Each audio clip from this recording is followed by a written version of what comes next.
3 minutes ago, Representative Hank Johnson did something that drained every ounce of color from Attorney General Pam Bondi's face. Standing in that packed House committee hearing room with cameras broadcasting to millions of viewers worldwide, he asked her to do something she absolutely could not do: turn around. Look directly at the Epstein survivors sitting in the gallery behind her and apologize to them. Those women were sitting right there, close enough to hear every word, close enough to see Bondi's face. Women whose identities had been deliberately exposed by the Department of Justice. Women whose names, home addresses, and phone numbers had been published in unsanitized documents for anyone to access. Women whose lives had been shattered all over again by the agency that was supposed to protect them. And Bondi stood there in the center of that hearing room, visibly sweating, with absolutely nowhere to run. What happened in those 3 minutes exposes something far bigger than one confrontation. It reveals how 500 Department of Justice attorneys were deployed not to pursue justice for victims, but to shield Donald Trump from accountability. It shows how victim protection was deliberately sacrificed to protect political power. And it captures the exact moment when Bondi had to make a choice between apologizing to survivors and protecting the president. She chose Trump, and Johnson made sure the entire world witnessed that choice in real time. The hearing room at 2:15 p.m. was packed, journalists crammed into every seat, camera crews positioned for optimal angles, committee members shuffling papers, but something was different today. In the gallery seats directly behind the committee table, a group of women sat in complete silence, their faces tight with controlled emotion, their eyes filled with a mixture of rage and grief that only survivors can truly understand. They weren't moving. They were barely breathing. They were just watching. Epstein survivors, the ones who survived years of abuse and somehow made it out alive. The ones who had been promised protection by the federal government, promised anonymity, promised that their identities would be safeguarded as they sought justice. And they were here because the Department of Justice had broken every single one of those promises. Their names had been published in official documents, their addresses revealed to anyone with internet access, their phone numbers made available. Everything that was supposed to be protected under federal law had been exposed to the public. And now they sat in that gallery, staring directly at the woman responsible for that betrayal, Pam Bondi, Attorney General of the United States of America. Bondi had walked into that hearing room with her trademark confidence, the suit flawless and tailored, the hair perfectly styled for the cameras. 18 years as a career prosecutor, 8 years as Florida's Attorney General, one of the largest states in the nation, and now the top law enforcement position in the entire country. She knows how to handle hostile questioning. She's spent her career dodging difficult questions. She's a professional. But she wasn't prepared for what Hank Johnson was about to do, and she wasn't prepared for those women sitting behind her, watching her every move. The first hour of testimony proceeded exactly as these hearings always do. Republican members lobbed Bondi carefully prepared friendly questions that allowed her to deliver talking points. She answered them smoothly and professionally, even managing to smile and share the occasional joke with committee members she was comfortable with. She performed warmth and accessibility like the seasoned professional she is. Then it was Hank Johnson's turn to question her. Representative Hank Johnson from Georgia, calm, methodical, measured in every word he chooses. He doesn't waste language or inflate rhetoric. He doesn't manufacture drama for the cameras. He simply asks direct questions and waits patiently for direct answers. But today Johnson was carrying something explosive, evidence that would blow apart Bondi's entire testimony. And he had every intention of detonating it right in front of her face. Johnson leaned forward into his microphone. His voice was steady and clear. Madame Attorney General, according to multiple reports, at one point approximately 1,000 personnel were deployed specifically to scrub Donald Trump's name from the Epstein files. Are those reports accurate? Bondi immediately shifted into defense mode. His name appears numerous times in the documents. Johnson cut her off cleanly. I asked a very simple question. Were 1,000 people deployed? Yes or no? Bondi shifted uncomfortably. There were over 500 attorneys and reviewers. I cannot provide an exact number. Johnson repeated the number slowly. 500 Department of Justice attorneys deployed to review the Epstein files, to apply appropriate redactions to protect victim identities. 500 people, correct? If you would allow me to finish, you've answered my question. 500 people. Moving on. Bondi stopped. You could see her trying to figure out where Johnson was going, but she couldn't see it yet. The trap was still being built. Madame Bondi, Johnson continued. You served 8 years as Florida's Attorney General, the third largest state. That experience must have provided exceptional preparation for your current role, wouldn't you say? Bondi visibly relaxed. This sounded like a compliment. Not just that. I was a career prosecutor for 18 years before that. 18 years. Handling serious criminal cases, drug cases, correct? Bondi straightened. Confidence building. I handled murder cases, death penalty cases, domestic violence, sexual assault. Johnson said it flat. Child sexual abuse cases, correct? Bondi hesitated. I've addressed this before. I worked across many types of cases. Short answer. You are an experienced prosecutor with extensive experience in sexual assault cases, correct? We've already established that.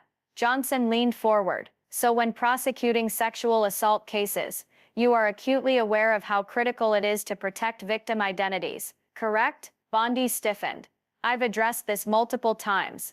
I'm asking a simple question. Protecting sexual assault survivors' identities is vital. Isn't that correct?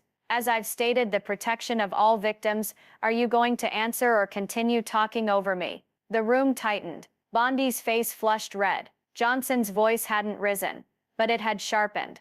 Look, Johnson continued, you're doing some kind of Jekyll and Hyde routine up here. I'm simply asking you to answer my questions directly. Bondi's jaw dropped. Jekyll and Hyde, could you explain what you mean? A cold smile crossed Johnson's face. It means you are perfectly pleasant to Republicans and an absolute monster to Democrats asking legitimate questions. Complete silence. Journalists stopped writing. Cameras locked onto Bondi's face, and the survivors in the back weren't moving. They were watching every second. Johnson didn't stop, because now it was time to detonate. Madame Bondi, he said, we have Epstein victim survivors in this room today. Representative Jayapal asked you earlier. As a gesture of basic human decency, would you turn around, look directly at those women and apologize for having their identities exposed? The room erupted. People couldn't process it. Journalists lurched forward. Cameras swung frantically, because Johnson had just done something unprecedented. He was asking the Attorney General to turn around and apologize to Epstein survivors. Right there, right then, to their faces, on camera. How many lives have been derailed? Johnson's voice was rising, genuine anger breaking through. Because your department was either too incompetent to do its job, or deliberately trying to intimidate these women. Which was it? The gentleman's time has expired. The chair tried to intervene. Which was it? Johnson was nearly shouting. Incompetence or deliberate intent. Bondi froze. Her mouth opened but no sound came out. Her attorneys whispered frantically. But Bondi wasn't listening, because Johnson's question hung in the air like a guillotine blade, and everyone was waiting to see if it would drop. Johnson wasn't finished. He knew something nobody else knew yet, and now it was time to reveal it. Madame Bondi, you said it yourself. Over 500 attorneys. What exactly did you deploy them to review? Bondi tried to recompose. We reviewed all relevant documents and applied appropriate redactions. Appropriate. Johnson raised his eyebrows. 500 attorneys. The most powerful law enforcement apparatus on earth. And you couldn't protect victims' identities. He let that sit. You had 500 attorneys, and yet their names, addresses, phone numbers, were in those documents for anyone to find. How does that happen? It was a complex process. 500 attorneys. Johnson's voice cracked the room open. Let me give you context. After September 11th, the FBI deployed over 7,000 agents. Oklahoma City bombing, over 900. The Unabomber, hundreds of agents for years. He paused. And for the largest child sexual abuse network in American history, you deployed 500 attorneys and couldn't protect a single victim? Silence. Heavy. Crushing. Because Johnson was right. 7,000 agents for terrorism. 500 for child sexual abuse. The priorities were crystal clear. Bondi tried desperately to respond. Quality over quantity. Quality. Johnson's disbelief was palpable. You didn't even read the files. Madame Attorney General, remember when Representative Goldman asked you, did you read the full documents? And you said no. You only read summaries. So what exactly were your 500 people investigating? And what did they find? We were unable to locate a client list. Stop. Johnson raised one finger. You're saying you couldn't find a client list. You are not saying there were no clients. You are not saying there is no list. You're saying maybe there's no organized list. But the clients themselves, they exist. Don't they, Madame Attorney General? The names exist. The records exist. Bondi could not answer. This wasn't a rhetorical question designed for dramatic effect. This was a real question. And Johnson was waiting for a real answer. Various names have been referenced. Stop. Johnson leaned back slowly in his chair. Various names have been referenced. That is a significant admission. Madame Attorney General, who are those names? How many names are we talking about? What categories are we talking about? I cannot get into that. Johnson laughed, but it wasn't a laugh of amusement. It was the laugh of someone staring at pure breathtaking disbelief at what they're witnessing. Same thing every single time. There are names, but you can't say them. There's no list, but there are names. You conducted a comprehensive review but didn't actually read the files. You had 500 attorneys, but found nothing conclusive. Madame Bondi, are you running the Department of Justice, or are you running a cover-up operation? And then Johnson made his final move. He turned to face the room. He looked directly at the women sitting in the back gallery, and then he turned back to Bondi. Madame Bondi, he said, his voice quiet now, but carrying a coldness that could freeze bone. Those women are here right now. They are sitting behind you. Their identities were exposed. Their lives were destroyed. Because your department was either negligent or deliberately targeted them. I don't know which, but here is what I do know. He paused. Every single person in that room held their breath.